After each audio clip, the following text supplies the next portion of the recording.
सुप्रभात प्यारे बच्चों।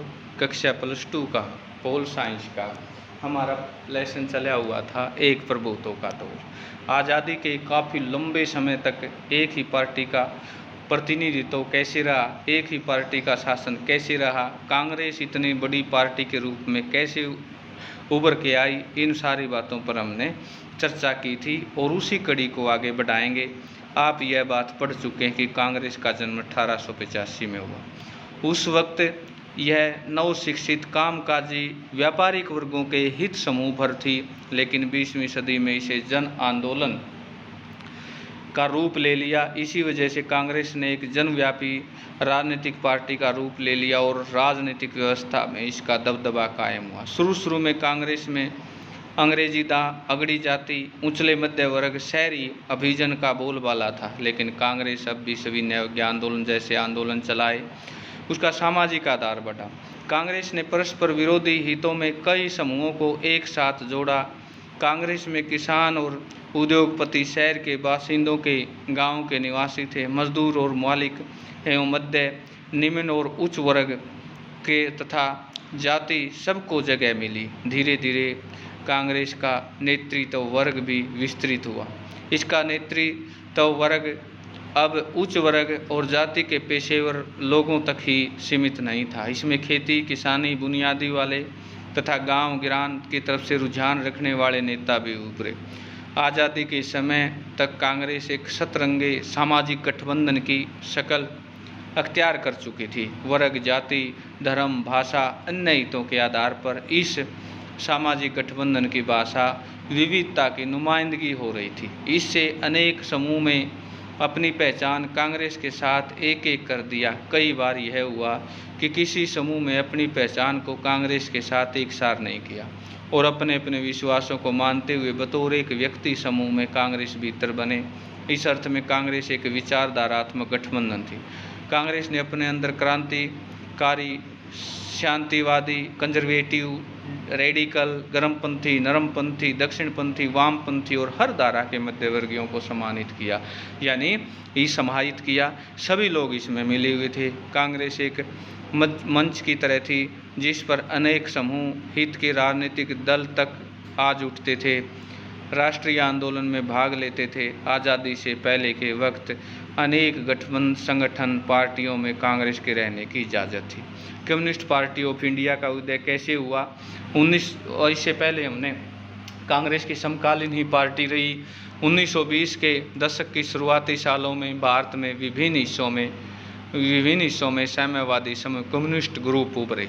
ये रूस के बोल्शेविक क्रांति से प्रेरित थे। देश की समस्याओं के समाधान के लिए साम्यवाद की राह अपनाने की तरफदारी कर रहे थे। 1935 में साम्यवादियों की मुख्य धारा भारतीय राष्ट्रीय कांग्रेस के दायरे में रहकर काम किया। कांग्रेस ने साम्यवादी 1941 में दिसंबर में अलग हुए। इस समय साम्यवादियों में नाजी जर्मनी के खिलाफ लड़ रहे थे, ब्रिटेन को समर्थन देने का फैसला किया। दूसरी गैर कांग्रेसी पार्टियों के विपरीत कम्युनिस्ट पार्टी ऑफ इंडिया के पास आज़ादी के समय सुचारू पार्टी मशीनरी समर्पित कोडर मौजूद कई स्वर उभरे। इस पार्टी के सामने मुख्य सवाल यह था कि आखिर जो आज़ादी देश ने हासिल हुई है उस प्रकृति की कैसी है? क्या हिंदुस्तान सचमुच आज़ाद हुआ? यह आज़ादी झूठी है। बिल्कुल सही बात है। इन लोगों की विचारधारा ऐसी थी कि हम आज़ाद होते हुए भी आज़ाद नहीं हैं। आज़ादी के तुरंत बाद भारतीय कम्युनिस्ट पार्टी का विचार था कि 1947 में सत्ता का जो हस्तांतरण हुआ सच्ची आज़ादी नहीं है। इस विचार के साथ पार्टी ने तेलंगाना के हिंसक विद्रोह को बढ़ावा दिया। साम्यवादी अपनी बात के पक्ष में जनता का समर्थन हासिल नहीं कर सके। इसे सशस्त्र सेनाओं द्वारा दबा दिया गया। मजबूरन इन्हें अपने पक्ष को लेकर पुनर्विचार करना पड़ा। 1951 में साम्यवादी पार्टी ने हिंसक क्रांति का रास्ता छोड़ दिया और आने वाले आम चुनाव में भाग लेने का फैसला किया। पहले आम चुनाव में भारतीय कम्युनिस्ट पार्टी 16 सीटें जीती। यह सबसे बड़ी विपक्षी पार्टी बनकर उभरी। इस दल को ज़्यादातर समर्थन आंध्र प्रदेश, पश्चिम बंगाल, बिहार और केरल को मिला। भारतीय कम्युनिस्ट पार्टी के प्रमुख नेताओं ने A.K. गोपालन, A.S. डोंगे, E.S. नमूरी दास, पीसी जोशी, अजय घोष और पी सुब्रमण्यम नाम लिया गया। चीन के सोवियत संघ में बीच में विचारधारा में अंतर आने के बाद भारतीय कम्युनिस्ट पार्टी 1964 में एक बड़ी टूट का शिकार हो। सोवियत संघ की विचारधारा को ठीक मानने भारतीय कम्युनिस्ट पार्टी में रह रहे भारत, जबकि इसके विरोध की राय में कम्युनिस्ट पार्टी में इसके विरोध की राय को कम्युनिस्ट पार्टी में सीपी राम नाम से अलग दल बनाया और ये दोनों दल आज तक कायम है। तो यहाँ पर हमने एक नई पार्टी, कांग्रेस के समकालीन ही पार्टी कम्युनिस्ट पार्टी के बारे में भी जाना। हालांकि संगठनों और पार्टियों में अपने अपने संविधान थे, इनका सांगठनिक ढांचा भी अलग था और कुछ मसलन कांग्रेस सोशलिस्ट पार्टी बाद में कांग्रेस ने अलग हो गए और विपक्षी दल बने। किसी खास पद्धति, कार्यक्रम या नीति को लेकर मौजूद मतभेदों को कांग्रेस पार्टी सुलझा भले ही न पाए, लेकिन अपने आप में मिलाए रखती थी और एक आम सहमति कायम कर ले जाती थी। गुटों में तालमेल और सहनशीलता। कांग्रेस के गठबंधनी सभाओं में एक असाधारण ताकत दी। पहली बात तो यह थी कि जो भी आए गठबंधन उसे अपने को शामिल कर लेता हो।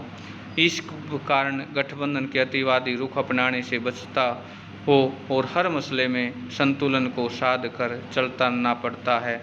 सुलह समझाने के रास्ते पर चलता है। सर्वसमावेशी होना गठबंधन की विशेषता होता है। इस रणनीति की वजह से विपक्ष में कठिनाई में पड़ा। विपक्ष की कोई बात कहना चाहे तो कांग्रेस की विचारधारा हो और कांग्रेस में उसे तुरंत जगह मिल जाती हो। दूसरी जगह किसी पार्टी का स्वभाव गठबंधनी हो, अंदरूनी मतभेदों को लेकर उसमें सहनशीलता भी ज़्यादा होती है। विभिन्न समूह नेताओं, महत्वाकांक्षाओं की भी उसमें समाई हो जाती ही थी। कांग्रेस ने आज़ादी की लड़ाई के दौरान इन दोनों ही बातों पर अमल किया जाता था। आज़ादी मिलने के बाद भी इस पर अमल जारी है। इसी कारण अगर कोई समूह पार्टी से रुखत हुआ, सत्ता से प्राप्त अपने हिस्से को नाखुश हो, तब भी वह पार्टी में ही बना रहता था। पार्टी को छोड़कर विपक्षी की भूमिका अपनाने की जगह पार्टी में मौजूद किसी दूसरी समूह में लड़ने की बेहतर समझता था। पार्टी के अंदर मौजूदा विभिन्न समूह गुट कहे जाते थे और गठबंधनी सभाओं के कारण कांग्रेस के विभिन्न गुटों के प्रति सहनशील इस सभाओं में विभिन्न गुटों को बढ़ावा भी मिला और कांग्रेस के विभिन्न गुटों की विचारधारा सरोकार की वजह बने और लेकिन गुटों के बनने इसके पीछे व्यक्तिगत महत्वाकांक्षा और प्रतिस्पर्धा की भावना काम करती थी। तो प्यारे बच्चों, आज के लिए जो मुख्य नोट्स बनेंगे कम्युनिस्ट पार्टी ऑफ इंडिया और कांग्रेस पार्टी का उदय, इन पर सुंदर से आप दोनों पार्टियों पर, दोनों प्रसंगों पर आप सुंदर नोट्स तैयार करेंगे। आज के लिए इतना ही बस।